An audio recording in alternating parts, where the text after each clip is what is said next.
guys, ang pangit ko ngayon guys. Eto ngayon ako guys. Uy, lobat tayo. Lagi dito nag-brown out guys. Lagi dito nag-brown out. Okay, kaya di tayo ano ng maigi. Kung sino man diyang Bicol, mag-comment lang kayo guys. Dahil Bicol ako. Ganito. Arkinyo! Eh!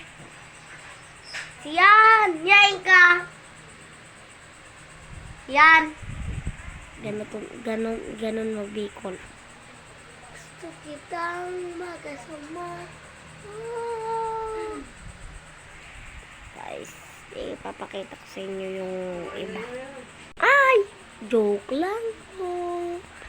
Hindi ko mapapakita yung iba kasi bawal. Ayan po yung tao sa amin. Ayan po, ayan po, ayan po.